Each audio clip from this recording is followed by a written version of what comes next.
It's the beginning of another week. Good evening. Welcome. This is Ghana Tonight. We're live from Aniyusabata Desawe Kanda. Also live on TV3 Ghana on Facebook and on DSTV channel 279. We're all across the world on 3news.com. I am Alfred Okanse. Tonight, multiple petitioners call for the heads of the Office of the Special Prosecutor and the Electoral Commission of Ghana as Presidency confirms forwarding petitions to the Chief Justice. We explore the likely next steps.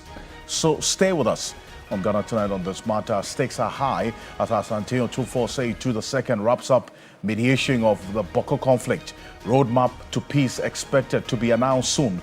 We're live in the Ashanti region for some details. Stay with us. We're just looking into what's happening in Menshaw over the period. Throughout the day we've been there, so we have some exclusive detail for you. Also, we'll stay on the 2025 West Africa Senior School Certificate Examination, that's WASSCE results, which have drawn reactions from various quarters. We'll speak to the West African Examination Council and the Ghana National Association of Teachers, NAT, two critical stakeholders in this particular issue. They are our guests tonight, helping us to understand what all of this means and what the thinking should be going forward. We have this and more, including an update on the Mandai election dispute. You're an integral part of the conversation. Let's hear from you. The hashtag we're using is Ghana Tonight on Facebook and on X. Let's get talking.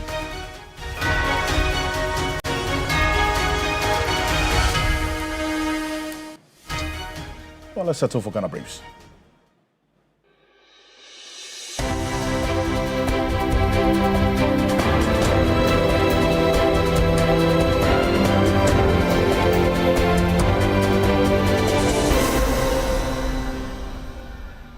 Some members from the Kusog and Mamprosi ethnic groups have resolved to accept the outcome from the Otumfuo-led Boko conflict mediation. However, tension erupted just at the dying minutes of the final day of mediation, leading to a swift pleas and military intervention.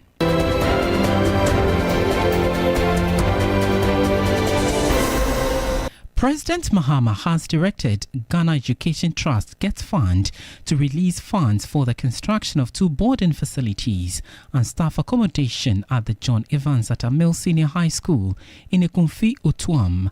The directive follows a TV3 expose highlighting critical infrastructural challenges at the school.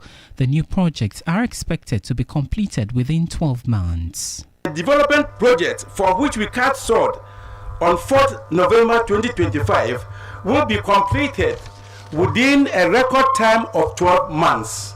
And these are not minor additions, they are transformative investments. They include a fully furnished 3-bedroom accommodation for the headmaster, a modern boys' dormitory, a modern girls' dormitory, an ultra-modern library and computer laboratory, a multi-purpose dining hall, and a state-of-the-art administration block.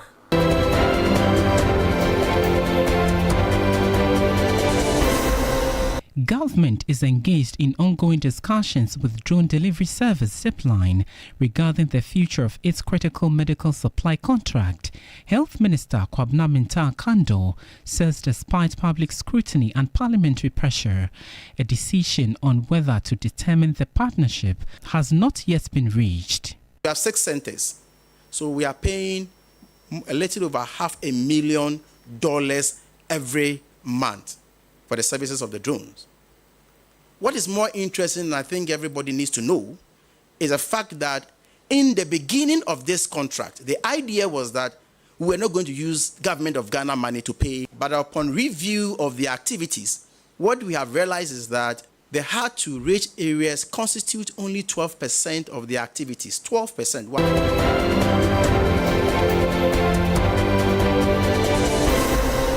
The president of the National Association of Graduate Teachers, NAGRAT, Angel Carbonu, is calling for an urgent review of the country's education system to prevent what it describes as a looming collapse. The system we are running, is it beneficial to our children? Is it aiding proper teaching and learning? Are we producing students who understand what they have studied to become worthwhile citizens of our society? Education should be reviewed regularly. Education is like life. You review life so as to enhance your wherewithal for the betterment of tomorrow.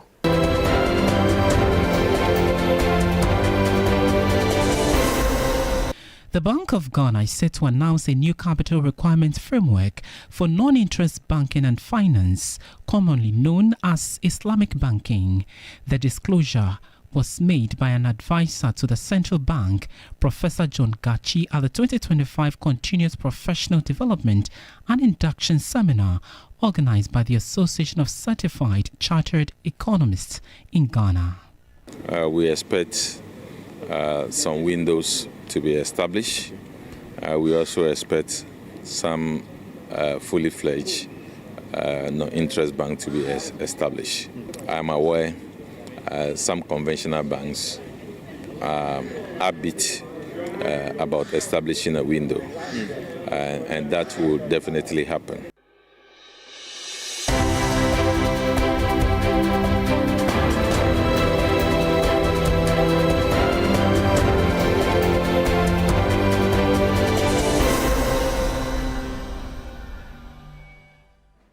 That's more news on 3news.com. Make some time and visit 3news.com. This is Ghana Tonight. We're also live on 3FM 92.7, also on TV3 Ghana on Facebook, and on DSTV channel 279 all across the world on 3news.com. We're also, as always, proudly brought to you by Flamingo Paint, simply superior, such insecticide spray and call, Tum Preco. Coming up next year on Ghana Tonight, a long-awaited peace roadmap is expected soon in the Boko conflict, and we're live in the Ashanti region. That's the epicenter of this entire peace effort because of the Otumfuo Osei-led mediation team.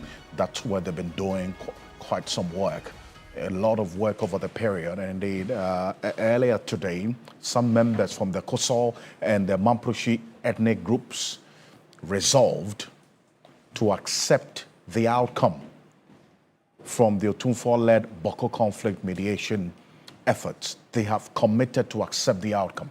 However, tensions erupted just at the dying minutes of the final day, that's today, of the mediation, leading to a swift police and military intervention. Now, let's hear the atmosphere of what happened earlier today.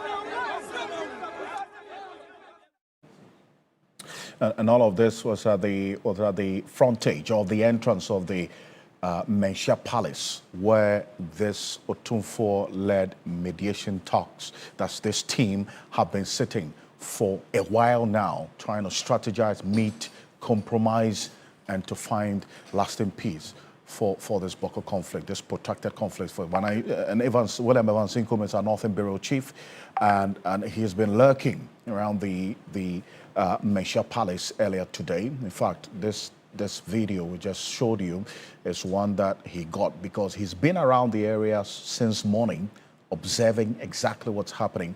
He's connecting with us on Zoom right now. William, appreciate you as always. Now, just give us a clear idea of the video we just saw. What was it about, really? Because you spoke to some of them. What did they tell you? Well, so this was just a flash one. They were just at the peripheral areas of the Menchia Palace. They could not get access to even the precinct, to the Jubilee Hall where the actual mediation was happening.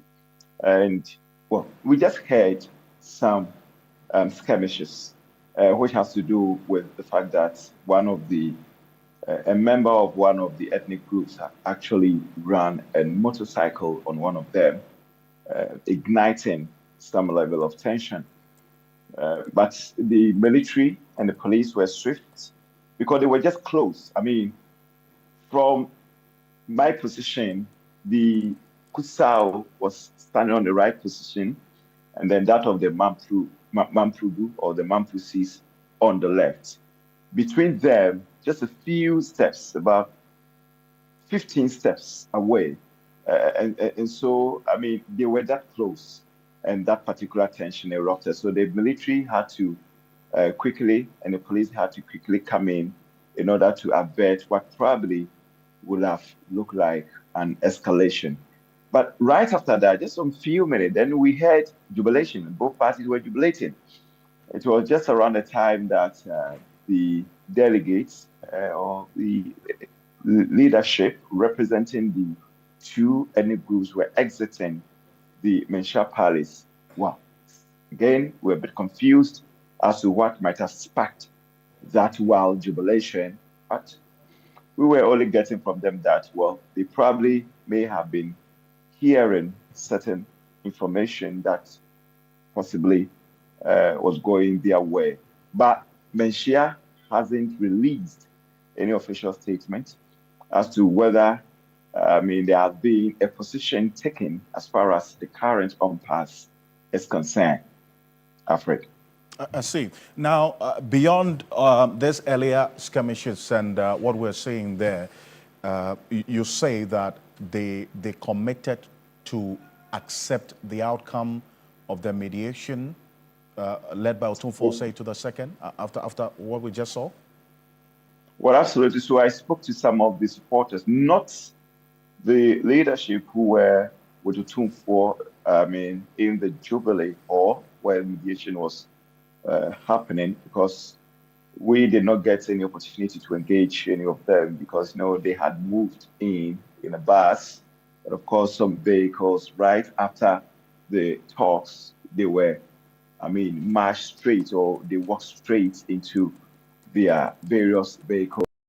They left the place. So there was no even room for any media engagement. But the supporters, we engaged them just to gauge the mood and also understand their sentiment, whether they are ready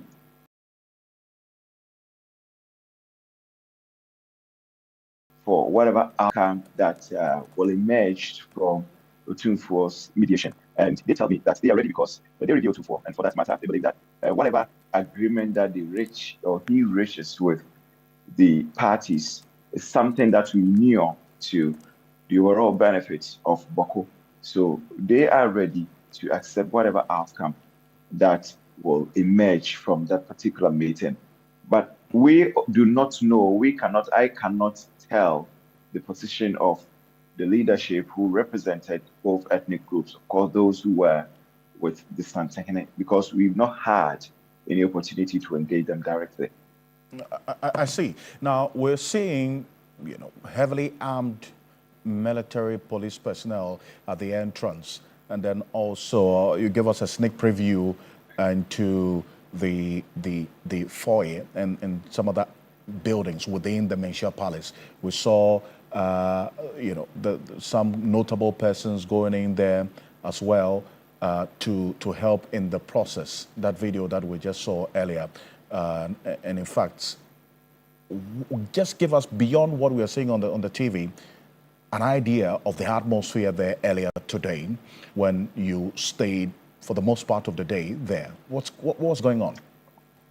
So let me begin with security. Security was tightened compared to previous mediation process or previous meetings that I have reported. And you will understand because You remember some time ago, there were some clashes at, I wouldn't want to call it clashes, but there were some incidents at Asumase where 2 people died. Well, one was shot at close range. In that same week, another person was shot in a situation that some describe as reprisal. The police is yet to provide any official report as far as their investigation is concerned, but there's some level of speculation that that particular incident could be linked to the Boko conflict. And so if you're talking about Asumase where the incident happened and then Menchia, it's just a stone throw. So it was understandable that we're going to see, heavy security presence, especially the final day of mediation, because anything at all could happen. And maybe the thinking of tightening security, the committee wasn't far from right, because there were some skirmishes, and that needed the police and military to act swiftly to avert escalation, as we saw not too long ago.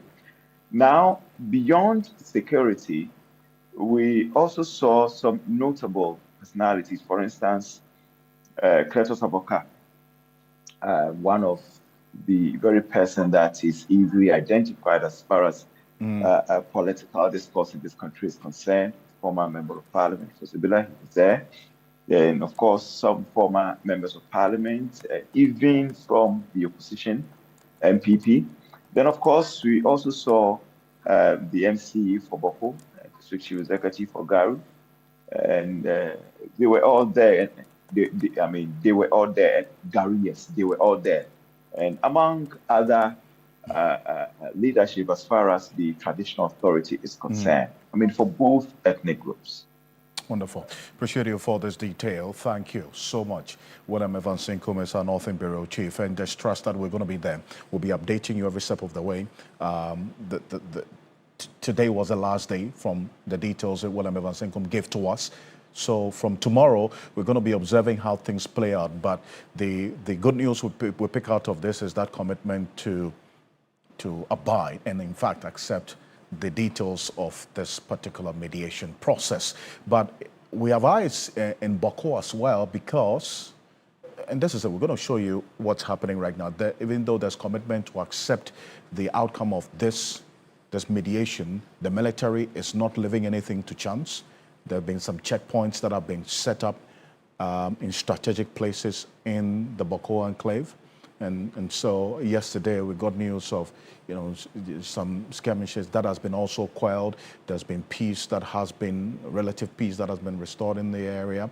This was just a very small situation that was handled.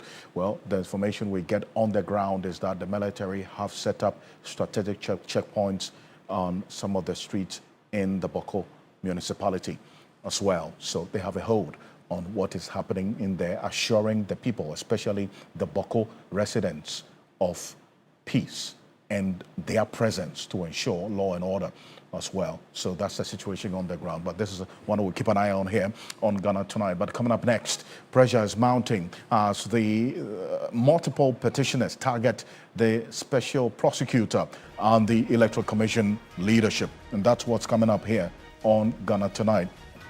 And earlier today, we got news of the Chief Justice, Paul Bafo-Boni, is preparing to decide whether a case exists against Special Prosecutor Kisi Jabing and the chairperson of the Electoral Commission, Jane Adokwa-Mensah, and her 2 deputies, following the president's referral of removal petitioners. That's the petition that he's received to the office of the Chief Justice. We understand in total the presidency confirmed receiving 10 petitions so far, and forwarding same to the Chief Justice as required by law. Now, TV3 sources indicate that 7 of these petitions were filed by private citizens, calling for the removal of the Electoral Commission chairperson and her 2 deputies, 7 of them. And then the remaining 3 petitions target the Special Prosecutor, Kessie Jabing, alleging various forms of misconduct by the leaders of the 2 institutions. But what's the procedure for the removal of these persons we're talking about? You remember Hassan Tampoli had a couple of weeks ago indicated that per his information, 15 petitions had been sent to the presidency for the removal of Kessie Jabing, the Special Prosecutor. Well, what we have information this morning from the presidency earlier this morning is that there were 3 that have been received and in fact forwarded to the Chief Justice, 7 against the EC chairperson and her deputies. That makes up the 10 petitions that we're talking about. But this is what we do know, the position of the law and the removal of the Special Prosecutor. This is captured in specifically the Office of Special Prosecutor Act 2017, Act 959. The Special Prosecutor shall not be removed from office except 1A, stated misbehavior or incompetence. And if you followed the process of the removal of the Chief Justice or the former Chief Justice, this particular one in here, this condition for the removal of the OSP is also one you would find in Article 146 of the 1992 Constitution, stated misbehavior or incompetence, incapacity to perform the functions of the office by reason of infirmity of body or mind, willful violation of the official oath or oath of secrecy. D, conduct which brings or is likely to bring the office of Special Prosecutor into disrepute, ridicule or contempt, or is prejudicial or inimical to the economy or security of the state. I need to follow this closely. And then a person who seeks to remove the Special Prosecutor from office shall submit a petition to the President. So that this one has been done as far as what we know and has actually been officially and publicly stated by the presidency is concerned. And the Abu Rasebu Kwamankese, Member of Parliament, the Minister in charge of Government Communications, Phyllis Kwachufo, so did confirm this, these petitions that we're talking about. So indeed, this first requirement has been fulfilled. They submitted the petitions to the President. Where the President receives a petition for the removal of the Special Prosecutor, the President shall, within 7 days, refer the petitions to the Chief Justice, who shall, within 30 days, determine whether there's a prima facie case. So look at the timelines carefully.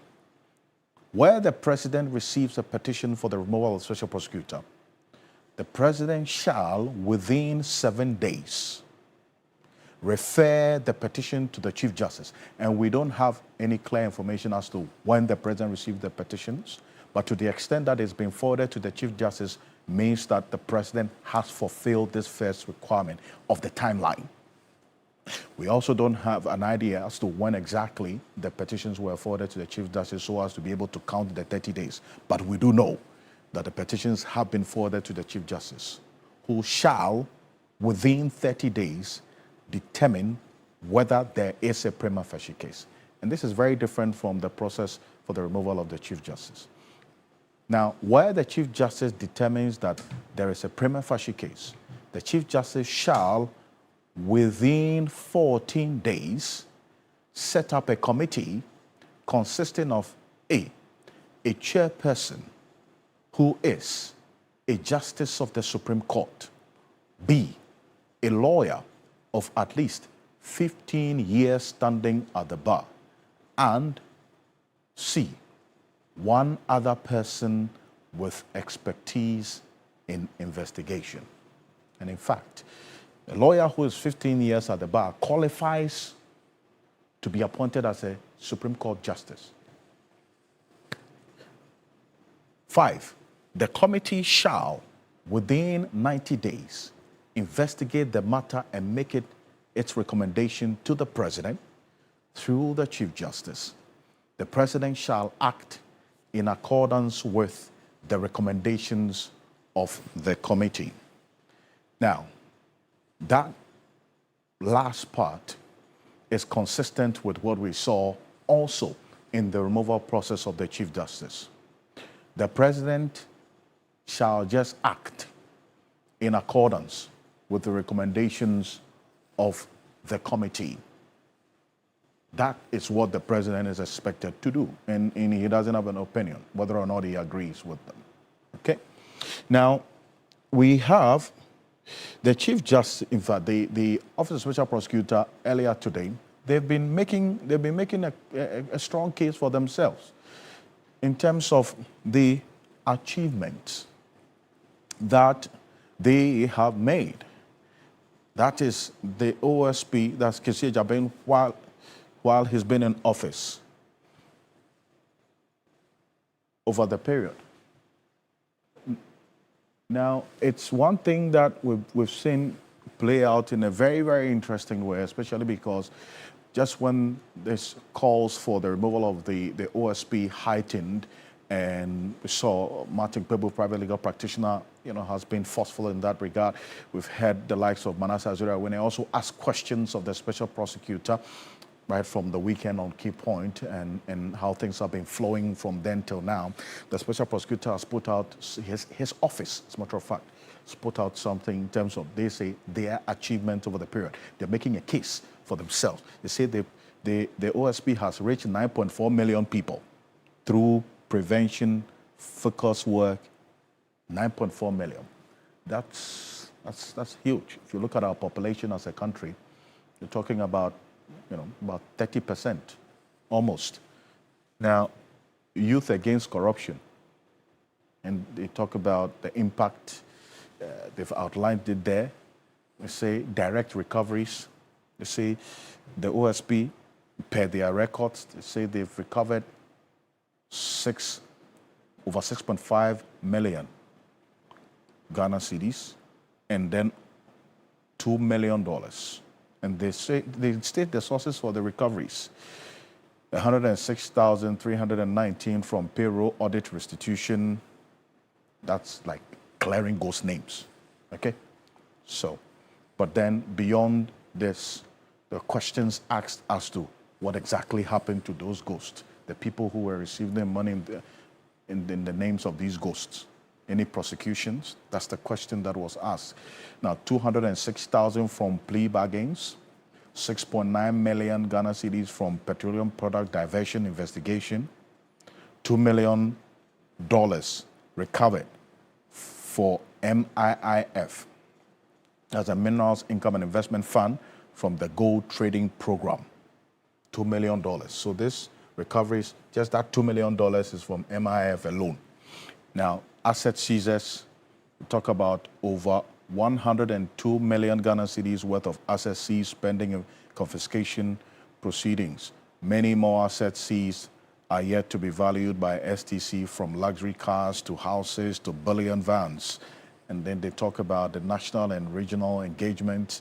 They say the OSP educated 448 professionals and all those others. Now, that as to whether this is weighty a matter enough to make a case for them is another issue altogether that we'll get into shortly. But we'll take our eyes off the ball a bit on this. We'll go matters on education quickly, and that's going to coming up next, because a lot of reactions have come to this matter relating to the release of the 2025 WASSCE results. That's coming up next, which continues to spark nationwide reaction from different cortices. Tonight, we hear from the West African Examination Council and the Ghana National Association of Teachers, NAT, on this particular development, and also some reactions to it. This 2025 WASSCE results have received various reactions, and the president of the Ghana National Association of Teachers,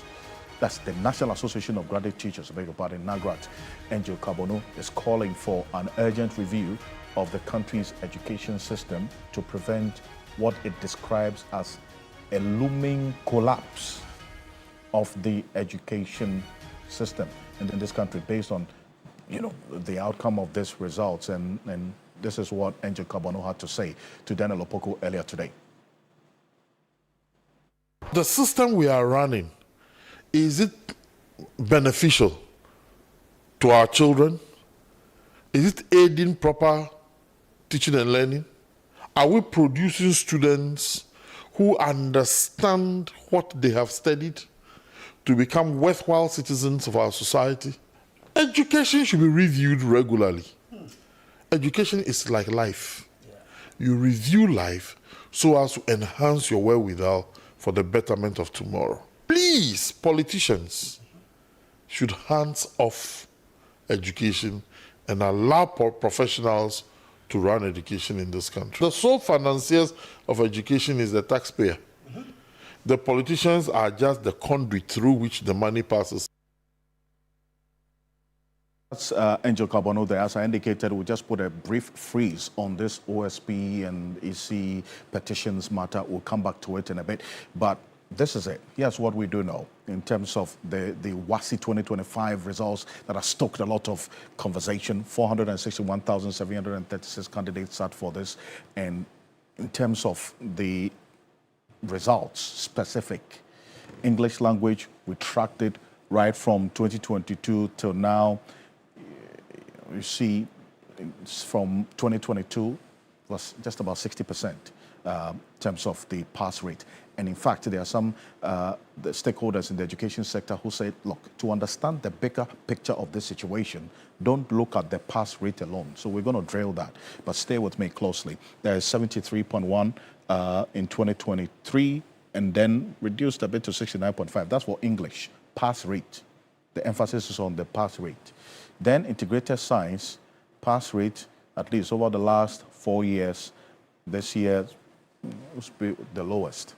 And then mathematics, the lowest. In fact, it's the mathematics that has stoked a lot of conversation. And that there's worrying, staggering numbers of students who failed mathematics. And a number of the papers, we understand, are also being reviewed by the West African Examination Council.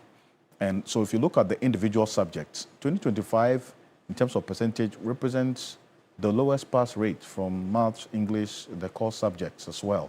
Now, Thomas Tanko Musa is the General Secretary of the Ghana National Association of Teachers, and then also John Kapi, who speaks for the West African Examination Council, WAEC, is joining us right now for a quick conversation on this. Mr. Kapi, appreciate your time. Thank you so much for joining us. And Mr. Tanko, if you could just hold on a bit for me. Mr. Kapi, first off, with what we have seen now and what the GES has also put out, GES says this is a reflection of the students, exactly what they put in. Why? Because there was a reduction in the malpractice, which over the years they say may have also contributed to the pass rate. Mr. Kapi. Well, if you look at the results that we've brought out or we've published so far, clearly that for us is a reflection of the children's performance, because we are the ones who deal with the scripts directly. We are the ones who collect the marks, and then we are the ones who also award the grades. So I would say, yes, that is a reflection of the candidate's performance. I see. I talk about the fact of the candidate's performance. Then this is it. There's this other one as well that they reference, that something to do with what the former education minister, Dr. Yawase Duchum, said in his engagement with some media houses. They say that the controller, this is a statement from the Ghana Education Service, the Controller and Accountants General Department has publicly clarified reasons for non-payment of November allowances. They urge the public to disregard what Dr. Yawase Duchum said regarding the 2025 WASSCE results and treat them as an attempt to shift focus from his shortcomings in managing the examination process. This is the GES statement. They also say that they view the 2025 WASSCE results as a true reflection of academic performance of the candidate. So this is a true reflection of it. Because prior to the exams, Mr. Kapi, the Ministry of Education and the GES issued a statement or a firm directive that any teacher or official found aiding or abetting the malpractice during the exams would face strong sanctions. And this was vigorously or rigorously enforced. Is this reflective of your position as well? Well, I would say that for this year, we did a few things before the examination. First of all, we did a stakeholder engagement across the country where we tried to sensitize people against the menace of examination malpractices. Besides that, we also increased our presence across the country. We had an increased number of examination monitors. We also had an increased number of our own staff who were out there. I would want to say that there were also a few staff of the Ghana Education Service, including the Director General himself, who also went out there to monitor.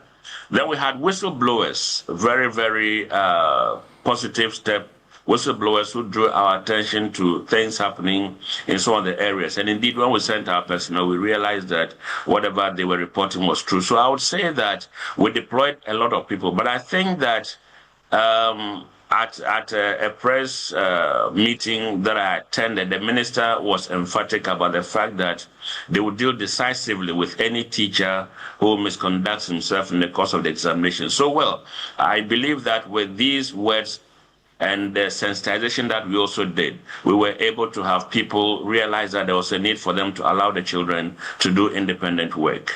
I see. But this portion of the GES statement, and Mr. Kapi, I'm going to read out to you, and also for the benefit of those listening to us on radio, management of GES views the 2025 WASSCE results that we are all crying about and, putting all meanings to it, stoking conversation. They say they view the results as a true reflection of academic performance of the candidates. And that really, this is just because previously examination malpractice contributed to their pass rates being that high in the past years. Mr. Gabi? If you look at the figures that we brought out this year, we still had quite a high number of irregularities. We have had to cancel the entire results of a number of candidates. We had about 653. It is higher than last year's figure. We also had subject results cancelled, about 6,295. So clearly there was also a high number, and then we have a lot of scripts that we are scrutinizing in the office at the moment. So if you look at the statistics that we brought out, we have clearly indicated that these are the the statistics of published results of the core subjects. So it means that there's a possibility that the pass rate could go up because of maybe some of the people whom after our investigations may be found not culpable.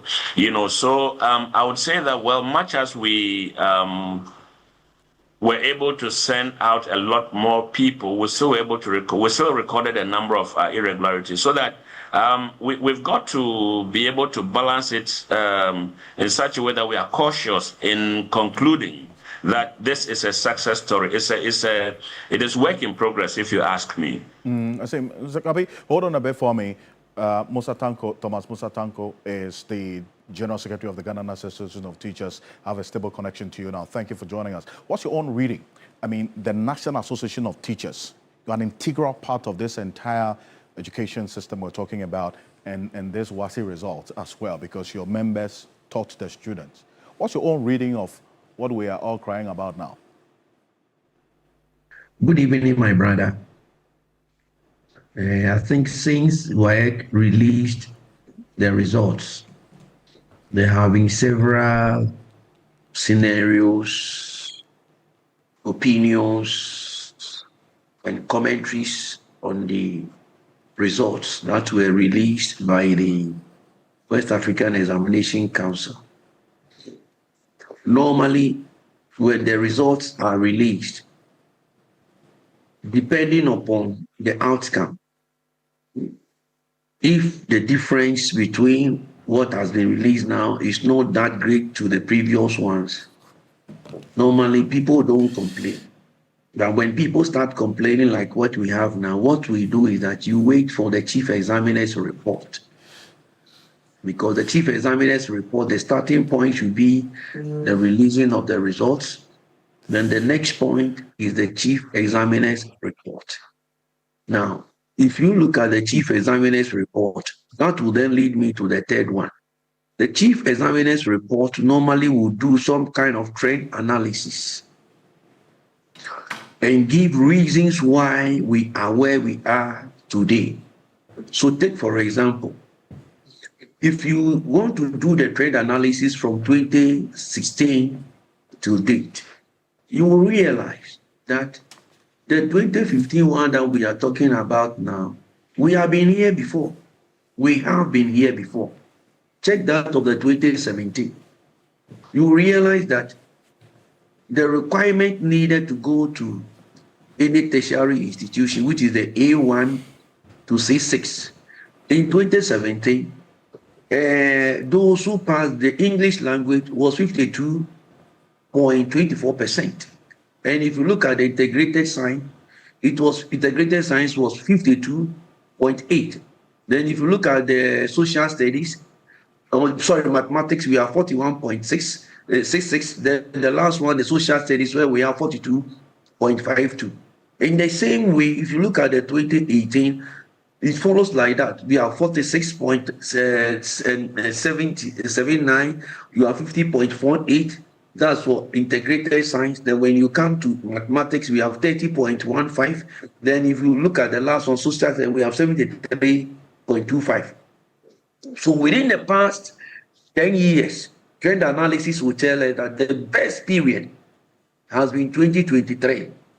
That is when we had at least over 60% of the students getting more than the 60% of the A1 to C6, helping them. That means they qualify to go to the tertiary institution.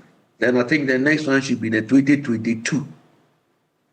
So if you look at the trend carefully, the 2025 one is not the worst in the past 10 years. At least it should be about the 7th or the 6th, if based upon the trend analysis, it should be about the 7th or the 6th. How come that we've gone low at this particular point in time? And that is why that is the reason why we would need the chief examiner's report at this particular time. And the chief examiner will do a detailed work as to why this kind of failure. In fact, the way we have the majority of the people failing is mathematics. Because in 2025, the pass mark of the percentage people, those who had the A1, between A1 to 66, they were 48.73%. So that is what has generated this heated argument and all the discussions on the airwaves and the media landscape. So we all need to wait. We wait for the chief examiner's report. But Mr. Kapi, how much of an additional layer of information or, as it were, understanding will the chief examiner's report bring to what you, WAEC, you put out already about the 2025 WASSCE results? This report would simply indicate to us the weaknesses of the candidates and then their strengths as well, and areas where teachers would have to reinforce their teaching.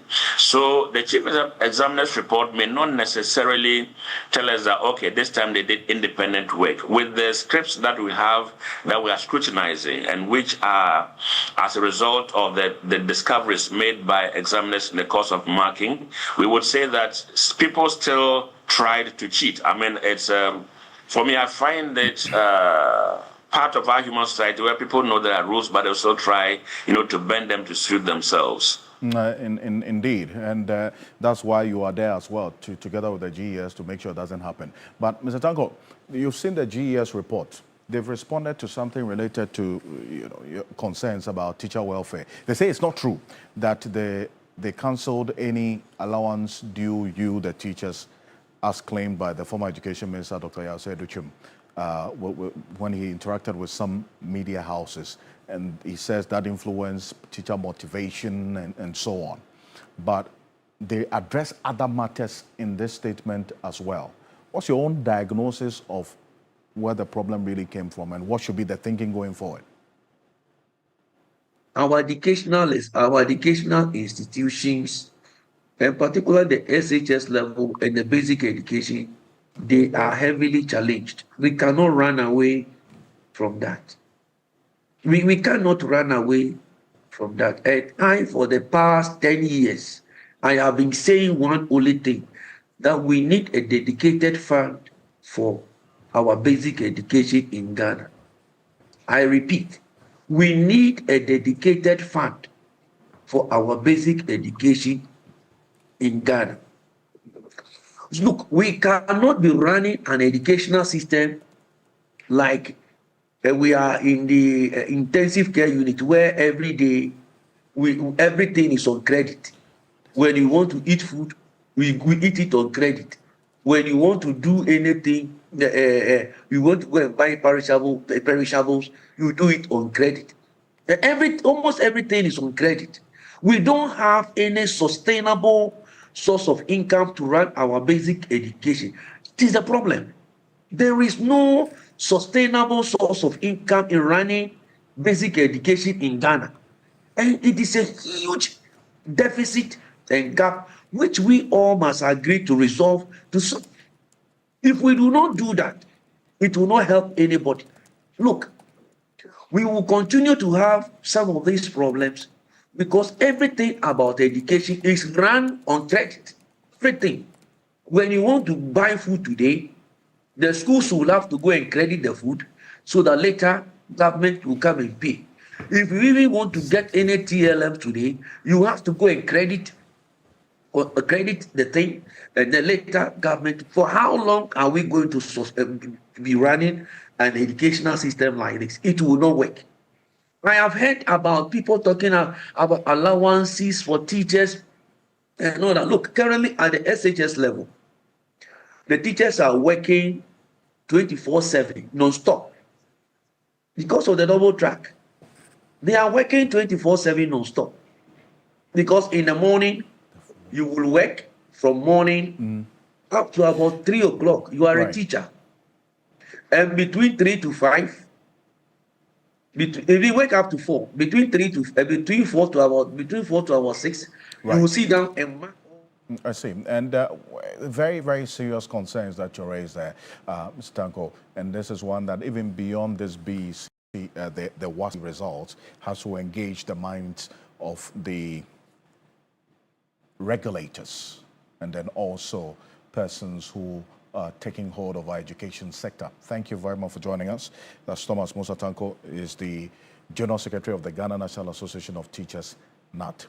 Now, let's go back briefly to these petitions that have been forwarded to the Chief Justice by the President for the removal of the OSP and then also the heads of the Electoral Commission, as has been outlined by law. We went through it earlier. Martin Pebo is private legal practitioner. He's joining us on Zoom right now for a quick conversation on this. Counsel, good evening. Thank you for joining us. Hello, lawyer, can you hear us? Hello? Hello? Yes. Just quick one. Lawyer Martin Pebo, can you hear me? Yes, I can, Mr. Perfect. Perfect. Now, you're not alone, but one of the persons who have been asking for the head of the special prosecutor because of, now it's public knowledge, the reasons why you believe that he should go. But then earlier today, they put out what they have achieved over the period. I mean, outlining a number of things, including some $2 million they stopped in the MIF, that's the Minerals Income and Investment Fund, and others. It doesn't convince you in any way that they are on track doing a good job? At all. It doesn't convince me that Kissie Jabin is doing any good job, okay, with the OSP. Now, what they have tabulated in the first place, let's point out that it's a diversionary tactic. Yeah, that's diversionary tactic. They know that today the major news has been that 3 petitions have been presented to the president for the removal of Kissie Jabin, which petitions the president has forwarded to this Chief Justice Bafo Boni, and I have also been mentioning that I'll be presenting my petition. So it's been a very bad day for them. So it's a way to divert our attention that's caused them to publish this achievement. Just last week, they published their end of year report, right? Where they even stated they had to eat humble pie, okay?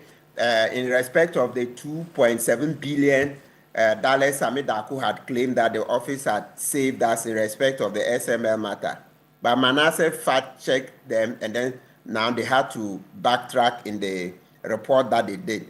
So the whole thing is that it's been a very bad couple of weeks for Kissi Ejaben and Sami Darko. So they are doing everything within their power to try to change the narrative. Okay. Well, Council, appreciate you for this. Thank you very much for joining us. We'll see how the coming days will look like on this and the path that these petitions will take. Martin Bebo is private legal practitioner. We're going to go for this quick break. When we're back, there's more. Stay with us.